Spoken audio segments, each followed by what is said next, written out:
Welcome back to another episode of Full Retard. Today we have more entitled parent stories for you. First up, entitled mother tries to tell me that her daughter is going to buy and ride my horse without my permission by CH4RCH4R. So this happened a few weeks ago, and honestly, I'm still baffled at the whole thing. I'm a horse, technically pony owner. I have a half-linger pony who's really cute. Look up the breed if you want to get an idea of what my pony would look like, and I've owned him for 3 years. I come out to the barn around 4 to 6 days a week to ride. Since the whole COVID situation, my barn was implemented rules for everyone to follow. At the start, only boarders could come out to the barn, but after about a month, they allowed lesson kids. We call them schoolies. So basically beginner riders or riders who do not own horses to come back to do part-time loans on the school horses, the barn-owned horses that schoolies ride in their lessons. A couple of weeks ago, I come out to the barn and find one of my school kids brushing my pony with her mother, entitled mom, standing by. Normally, I wouldn't mind people brushing my pony, but I'd prefer if they asked me first. The thing that confused me was she had a saddle out, as if she was going to take my pony for a ride. Plus, the kid and entitled mom knew that it was my pony they were brushing. I come up to both of them and say hello, engage in a little small talk, and finally politely ask what she plans on doing with my pony. Entitled mom then says, "Your pony? This is my daughter's future horse. We are planning to buy him from you once you age out of ponies. In my country, you age out of ponies when you turn 18. So I want my daughter to take him for a ride." I was really astounded at this. I almost laughed because I thought she was kidding. Yeah, she wasn't. Normally, I'm not a super confrontational person when it comes to little things, but I will call people out if they cross the line. So I say to her, no, this is my horse. I own him. I don't want anyone riding him at the moment because I plan on riding him today. Maybe we could work something out later on. I wouldn't mind if she just wanted to ride him sometime in the future. I would have liked if you'd to ask me first, though. I would have said yes. I don't really appreciate that you're doing, though. Then entitled mom proceeds to call me selfish and spoiled brat for not letting her daughter ride my horse. I tell her that I don't think that was very nice to say to me. She doesn't like that very much. She then starts telling me that her daughter is so much more experienced with horses. She's been riding horses for 2 years. I've been riding for 10. And that how dare I disrespect and insult her and her daughter, even though I hadn't said anything to her except the 2 things I'd mentioned above. She says that because she pays $50 a week for a lesson that her daughter should be able to ride whatever horse she pleases. I pay $700 a month for board and lessons. Checkmate, B. She then proceeds to march to the tack room and B to my horse riding trainer that I was being extremely rude, but not letting her daughter ride my horse. My trainer calmly tells her that he is my horse, not hers, and that I can do whatever I want with him, and basically tells her that if it wasn't very cash money of her to yell at me and attempt to ride my horse. Entitled mom marches back to where my pony and her daughter are, grabs her kid by the elbow, cusses me and my trainer out, and saying that we just wasted her time and money. Boo-hoo, Karen. I don't care. And then storms out, gets back into her car, and floors it out of the driveway.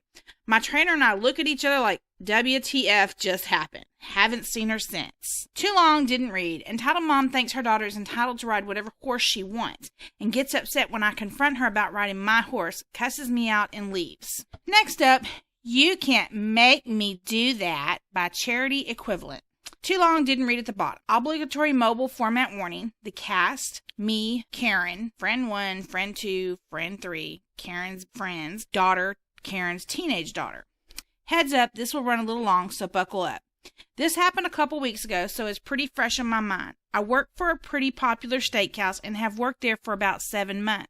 I rather enjoy my job and the family atmosphere between the employees and managers. On this particular Sunday night, I was running board. Basically, I tell the seaters where to take the guests and the busboys which tables need cleaning. It was about 6 o'clock, and I'm paging parties to come inside, trying to get off the wait so I can send some of the other employees home. It had been a long day for everybody there. I come to a party of 6 and don't think much of it at the time. I was just seating other parties as they came in. Eventually, these 4 people come in and say that they were ready to be seated. I asked them their names, and it was the party of 6. I asked them if their whole party was there, and they said no. Unfortunately, due to company policy, I can't seat them until they are complete. I start to explain this to them and then ask how far out was the rest of their party. Karen said that they were just a little ways out and that it was her daughter's birthday. I asked if they knew how much a little ways out is, and she said about an hour and a half. I was blown away and said, unfortunately, I can't seat an incomplete party. But friend one cuts me off and says, can't you just give us a table for 6 and let us order, and then they order when they get here? I was blessed with more than enough brain cells to know not to rub on a cheese grater and to see the messed up logic here. I said, unfortunately, I can't do that, and they cut me off again, and friend 2 said, why not? I said, because we are on a wait and it wouldn't be fair to the server or the other people on the wait as their friend 3 rolls her eyes and laughs. I asked them to go outside and they say no. They proceed to tell me it is too hot outside. For those wondering, it was about 80 degrees Fahrenheit outside. I tell them, unfortunately, you can't wait inside. Please head to your car. They eventually go outside and wait, complaining the entire way except the daughter, who was nice about it. They come inside 45 minutes later saying that they can be seated now. I ask if they are all here, and she says no again. Now, ladies and gents of Reddit, I consider myself to be a good and patient person, but I have my patience was fast dwindling by this point. The only reason I haven't lost my cool was because of the daughter. She had this look in her eyes that said, I'm so sorry for how they are acting, plus it was her birthday. I repeat what I said earlier and try to send them outside again, but they wouldn't do it. Mega Karen said they were going to wait right in front of the host stand until they were seated. I lose it and go get my manager. He tells them to sit outside or leave, so they stand in the cramped entrance and are being a nuisance and a risk to the other customers. This happened post-COVID. When I asked them to please put on masks and head outside, they say, I can't make them do that. As we had a mandate in my county at the time, I said, you can do what I ask or I can call the police. Daughter was the only one wearing a mask. They put on masks and finally go outside. They come back in 30 minutes later and they're all there after a quick head count, and we take them to be seated. They complain about the seater. They complain about the server. They complained about the food and left a 1-star review. The busboy that cleaned the table came up to the host stand and showed us this note that the daughter left us. She apologized for the behavior of her mother and her mother's friends and left a $100 tip for the server. She single-handedly restored my faith in humanity. Too long, didn't read. Old women are awful to restaurant staff, and daughter showers staff with kindness and apologizes. P.S. I have more stories like this, so let me know in the comments if you would like to see more. Edit. Thank you guys so much for the upvotes. And my first award, it means a lot on a bad day.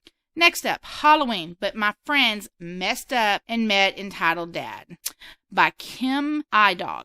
On phone, sorry, this happened 2 years ago, so no virus was involved. Backstory. So I was at trick-or-treating with my friends in their neighborhood, and we all had our costumes on, with masks. My friends were from my baseball team, and there were 4 of us in total. My closest friend had a shark head on, and my farthest friends each had purge masks. We'll call them P1, P2, and S. I was wearing a Reaper costume with built-in mask, which meant no way of taking off the mask without removing the costume. My other friends all had on their masks, though, except P2, who was holding hers. Story.